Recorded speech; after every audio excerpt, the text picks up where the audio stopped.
Pasta 6. Ante o Sinédrio. No dia fixado, o grande recinto do mais alto solício israelita enchia-se de verdadeira multidão de crentes e curiosos, ávidos de assistir ao primeiro embate entre os sacerdotes e os homens piedosos e estranhos do caminho. A Assembleia congraçava o que Jerusalém tinha de mais aristocrático e de mais culto. Os mendigos, porém, não tiveram acesso, embora se tratasse de um ato público. O Sinédrio exibia suas personagens mais eminentes. De mistura com os sacerdotes e mestres de Israel, notava-se a presença das personalidades mais salientes do farisaísmo. Lá estavam representantes de todas as sinagogas. Compreendendo a acuidade intelectual de Estevão, Saulo queria fornecer-lhe um confronto do cenário em que dominava o seu talento, com a igreja humilde dos adeptos do carpinteiro de Nazaré. No fundo, seu propósito radicava na jactanciosa demonstração de superioridade, afagando ao mesmo tempo a íntima esperança de conquistá-lo para as hostes do judaísmo. Preparara, por isso, a reunião com todos os requisitos de feição a impressionar-lhe os sentidos. Estevão comparecia como um homem chamado a defender-se das acusações a ele imputadas, não como prisioneiro comum obrigado a acertar contas com a justiça. Examinando, pois, a situação, rogou com insistência aos apóstolos galileus não o acompanhassem, considerando não só a necessidade de permanecerem junto dos sofredores, como também a possível ocorrência de sérios atritos no caso de comparecimento dos adeptos do caminho, dada a firmeza de ânimo com que procuraria salvaguardar a pureza e a liberdade do Evangelho do Cristo. Além disso, os recursos de que poderiam dispor eram demasiadamente simples e não seria justo afrontar com eles o poderio supremo dos sacerdotes que tinham encontrado recursos para crucificar o próprio Messias. Em favor do caminho, pontificavam apenas aqueles enfermos desventurados, as convicções puras dos mais humildes, a gratidão dos mais infelizes, única força poderosa pelo seu conteúdo de virtude divina, a lhes amparar a causa perante as autoridades dominantes do mundo. Assim, ponderando, disputava o júbilo de assumir sozinho a responsabilidade da sua atitude, sem comprometer qualquer companheiro, tal como fizera Jesus um dia no seu apostolado sublime. Se necessário, não desdenharia a possibilidade do derradeiro sacrifício no sagrado testemunho de amor ao seu coração augusto e misericordioso. O sofrimento por ele ser-lhe-ia suave e doce. Sua argumentação vencera o bom desejo dos companheiros mais veementes. Assim, sem amparo de qualquer amigo, compareceu ao Sinédrio tomando de forte impressão ao lhe observar a grandeza e a suntuosidade.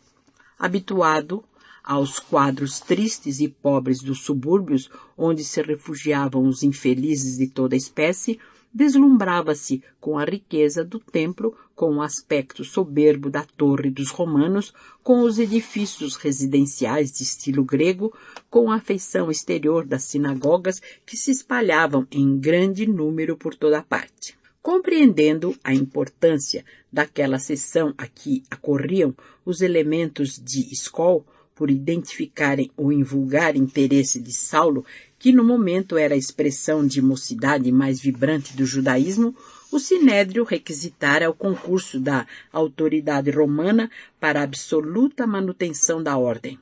A corte provincial não regateara providências. Os próprios patrícios residentes em Jerusalém compareceram, numerosos, ao grande feito do dia, considerando que se tratava do primeiro processo em torno das ideias ensinadas pelo profeta Nazareno, depois da sua crucificação, que deixara tanta perplexidade e tantas dúvidas no espírito público. Quando o grande recinto regurgitava de pessoas de alto destaque social, Estevão sentou-se no lugar previamente designado, conduzido por um ministro do templo, ali permanecendo sob a guarda de soldados que o fixavam ironicamente. A sessão começou com todas as cerimônias regimentais. Ao iniciar os trabalhos, o sumo sacerdote anunciou a escolha de Saulo consoante seu próprio desejo, para interpelar o denunciado e averiguar a extensão de sua culpa no aviltamento dos princípios sagrados da raça. Recebendo o convite para funcionar como juiz do feito, o jovem tarcense esboçou um sorriso triunfante. Com imperioso gesto, mandou que o humilde pregador do caminho se aproximasse do centro da sala suntuosa, para onde se dirigiu Estevão serenamente, acompanhado por 2 guardas de senho carregado. O moço de Corinto fixou o quadro que o rodeava, considerando o contraste de uma e outra assembleia e recordando a última reunião da sua igreja pobre, onde fora compelido a conhecer tão caprichoso antagonista. Não seriam aquelas as ovelhas perdidas da casa de Israel, a que aludia Jesus nos seus vigorosos ensinamentos?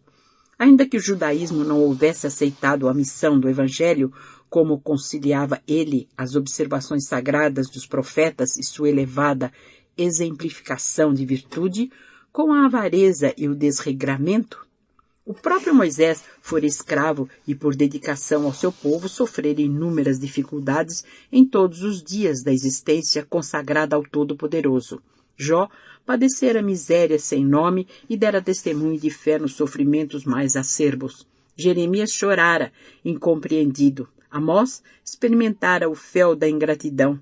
Como poderiam os israelitas harmonizar o egoísmo com a sabedoria amorosa dos Salmos de Davi? Estranhável que, tão zeloso da lei, se entregasse de modo absoluto aos interesses mesquinhos, quando Jerusalém estava cheia de famílias irmãs pela raça, em completo abandono. Como, cooperante de uma comunidade modesta, conhecia de perto as necessidades e sofrimentos do povo. Com essas ilações, sentia que o Messias de Nazaré se elevava muito mais agora aos seus olhos, distribuindo entre os aflitos as esperanças mais puras e as mais consoladoras verdades espirituais. Ainda não voltara a si da surpresa com que examinava as túnicas brilhantes e os ornamentos de ouro que exuberavam no recinto, quando a voz de Saulo, clara e vibrante, o chamou à realidade da situação. Depois de ler a peça acusatória em que Neemias figurava como principal testemunha e no que foi ouvido com a máxima atenção, Saulo interrogou Estevão entre ríspido e altivo.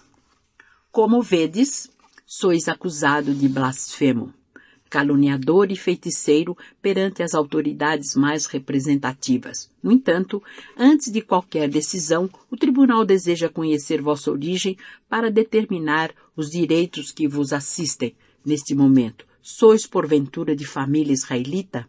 O interrogado fez-se pálido, ponderando as dificuldades de uma plena identificação, caso fosse indispensável, mas respondeu firmemente: pertenço aos filhos da tribo de Isacar. O doutor da lei surpreendeu-se ligeiramente, de maneira imperceptível para a assembleia, e continuou: como israelita, tendes o direito de replicar livremente as minhas interpelações.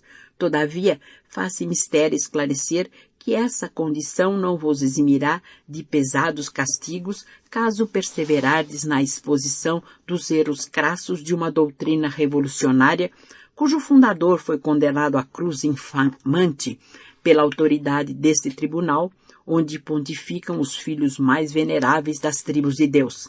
Aliás, apreciando por suposição a vossa origem, convidei-vos a discutir lealmente comigo quando de nosso primeiro encontro na Assembleia dos Homens do Caminho.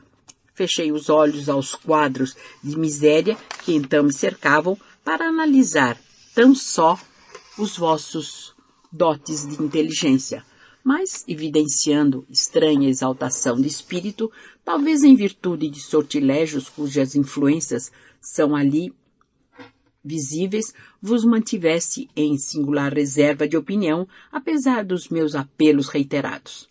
Vossa atitude inexplicável deu aso a que o Sinédrio considerasse a presente denúncia de vosso nome como inimigo de nossa ordenação. Serei agora obrigado a responder a todas as interpelações convenientes e necessárias, e eu espero reconheçais que o título de israelita não vos poderá livrar da punição reservada aos traidores de nossa causa. Depois de não pequeno intervalo em que o juiz e o denunciado puderam verificar a ansiosa expectativa da Assembleia, Saulo entrou a interrogar. Por que rejeitaste meu convite à discussão quando honrei a pregação no caminho com a minha presença? Estevão, que tinha os olhos fulgurantes como inspirado por uma força divina, replicou em voz firme, sem revelar a emoção que intimamente o dominava. O Cristo a quem sirvo recomendou aos seus discípulos evitassem a qualquer tempo o fermento das discórdias. Quanto ao ato de haver desonrado minha palavra humilde com a vossa presença, agradeço a prova de imerecido interesse, mas prefiro considerar com Davi. Nota: Salmos de Davi, capítulo 34, versículo 2. Nota de Emanuel. Que nossa alma se gloriará no Senhor, visto nada possuirmos de bom em nós mesmos, se Deus nos não amparar com a grandeza da sua glória. Em face da lição sutil que lhe era lançada em rosto, Saulo de Tarso mordeu os lábios, entre colérico e despeitado, e procurando evitar agora qualquer alusão pessoal para não cair em situação semelhante, prosseguiu. Sois acusado de blasfemo, caluniador e feiticeiro.